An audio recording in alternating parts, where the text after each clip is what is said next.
Boa pra nós, senhores, como é que vocês estão? Estão bem? Vamos começar hoje papirando aqui na rua mesmo. São 8 horas. Começar o material aqui, PDF, Direito Penal Militar e Direito Processual Penal Militar também. Vamos começar lendo material e quando a gente chegar em casa a gente vai assistir aula. Por enquanto aqui na rua o que dá pra fazer é ler material em PDF e responder questões. Estou fazendo aqui e vou atualizando vocês durante o dia. Bora simbora.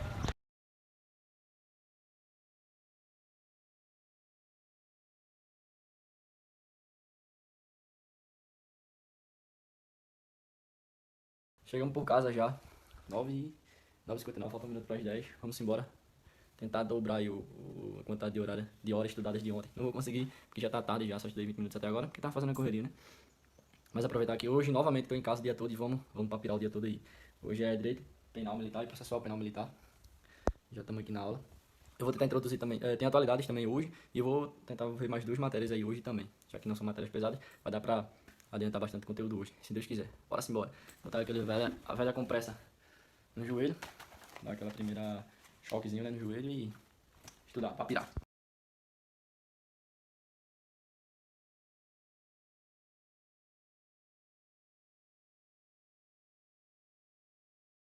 Fala, senhores, uma pausinha aqui.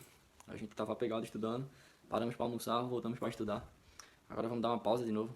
Preciso ir ali na cidade vizinha resolver umas broncas aí. Depois vou voltar, vou tentar fazer uns exercícios se tiver estiado, né? Porque tá chovendo ainda aqui. Desde ontem, aqui tá chovendo sem parar. Assim, para um pouco, depois volta de novo, constante. Aí mesmo assim eu vou tentar fazer algum exercício. Se não dá pra fazer lá fora, vou fazer aqui dentro mesmo. Mas é isso aí. Hoje são 3h30. Deixa eu só conferir o horário aqui. 3h37. A gente parou, estudamos já 4 horas e 7 minutos. Tive um aperreio que desde domingo aqui tá dando cara de energia. Acabou que eu fiquei mais de 1 hora com falta de energia aqui em casa. Comecei a estudar pelos PDF que eu tinha aqui, mas eu não rendi muito. Me atrasou aí mais de hora, questão de rendimento, né? Já poderia ter estudado umas 5 horas aí, mas não consegui por causa da energia. Mas essas coisas não estão no nosso alcance, né? Quanto a isso, minha consciência tá tranquila. Mas só de 1 hora dessa, eu ter batido já 4 horas e 7 de estudo líquidos aí. Hoje eu estudei até agora estudei Direito Penal Militar, Processual Penal Militar.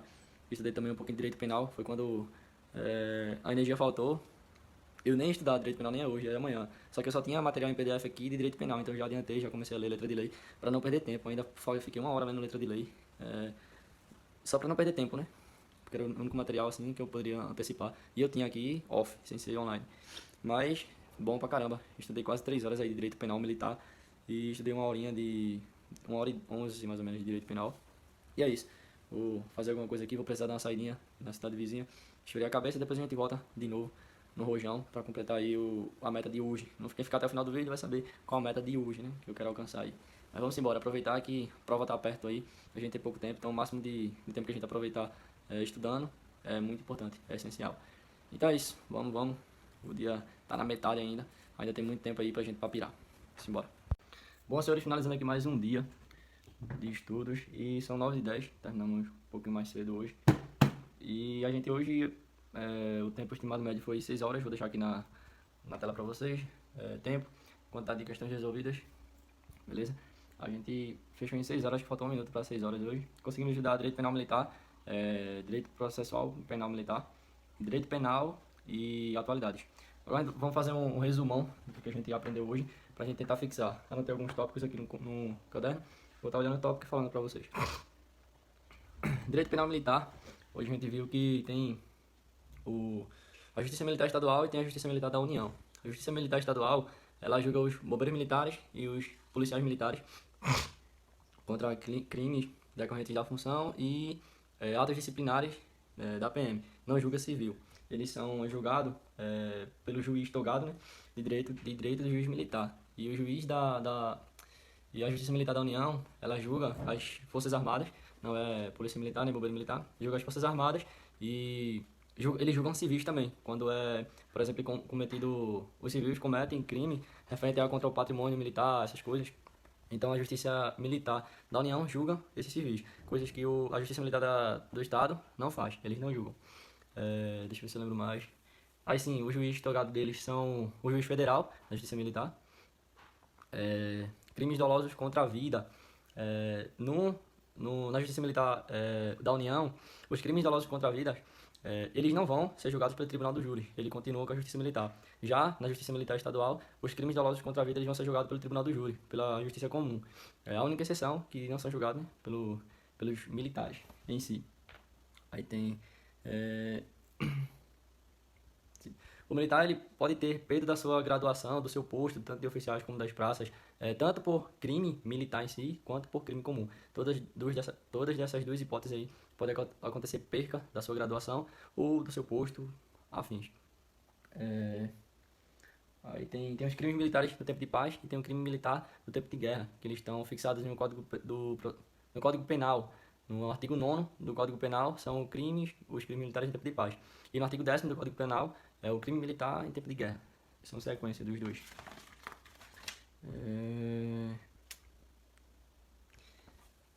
Teve também a questão de crimes contra civis. Por exemplo, o policial militar cometeu um crime contra um civil na sua função, ele vai ser julgado pela justiça militar, independente, a não ser que seja crime doloso contra a vida, que eu citei para vocês. Sobre direito penal, a gente tem a diferença de inquérito policial e investigação criminal, né? Que o inquérito policial é dirigido pelo delegado de polícia e a investigação criminal ela é dirigida pelo Ministério Público. Aí não é necessário ter um inquérito policial para ter uma ação penal. Se o Ministério Público já tem tudo em mãos, ele já pode mesmo impetrar, não necessariamente é preciso do inquérito policial. Aí tem também sobre a questão que só o delegado ele faz o processo de graduação do investigado.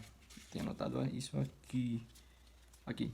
Somente o delegado de polícia pode fazer o indiciamento, porque primeiro o cara, né, passa de suspeito, o investigado passa para indiciado e depois ele passa para acusado. Só o delegado de polícia que pode fazer esse indiciamento e o desindiciamento. Tem um caso à parte que o juiz também pode fazer, mas aqui o juiz poderá fazer isso se ele comprovar que houve provas errôneas, houve provas fraudulentas, caso do tipo, foram adquiridas provas de modos ilícitos. Então o juiz pode fazer esse desindiciamento só nessa exceção também.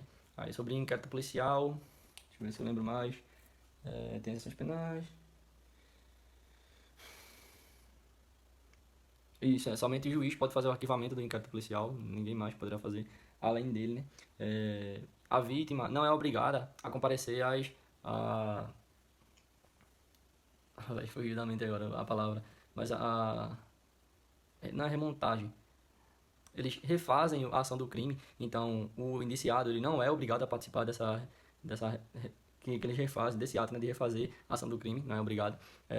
O indiciado também, junto com o seu advogado, né, tem direito às informações fixadas já no inquérito policial, então se o delegado pegou e fixou as informações, tudo que ele apurou já está fixado no inquérito policial, então tanto o indiciado quanto o delegado dele, né, pode requerer essas informações e eles terem ciência, não podendo saber antes de estarem fixados, porque pode prejudicar as investigações do inquérito.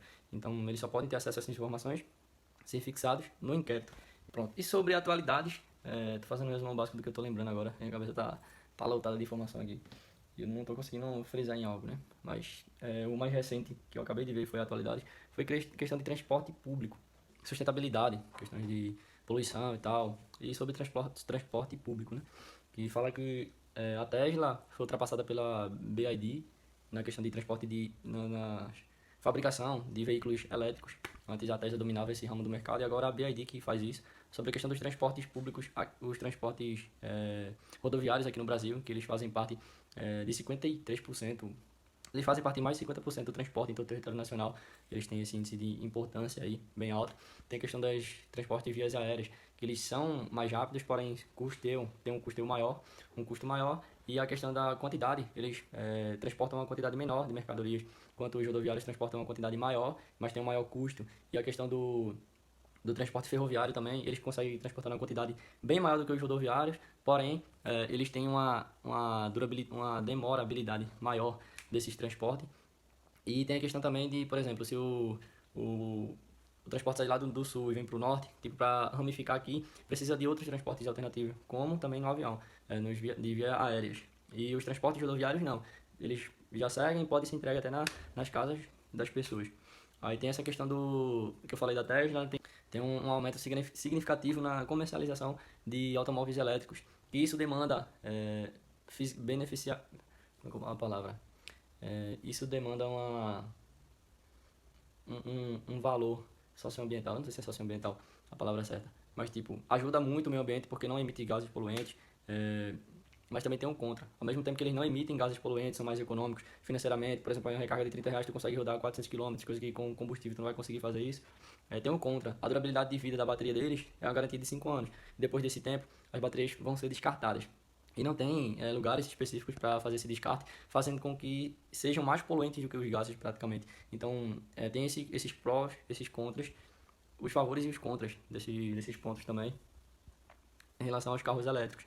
Eles, para o momento, eles são financeiramente são mais caros, porém o custo de manter esses veículos são bem mais em conta do que você manter um veículo a combustão, por exemplo. Mas em relação ao meio ambiente, eles degradam bastante também, não precoce, mas sim futuramente, com o descarte irregular de suas baterias. Aí foi praticamente isso. É isso, senhores. O vídeo de hoje foi esse. Espero que vocês tenham gostado. 9h24 já. Cuidado para descansar, para não dormir tarde. E amanhã é mais um dia. Simbora. Tamo junto. Rumo à PMCE 2025. Pertenceremos, se Deus permitir. Tamo junto.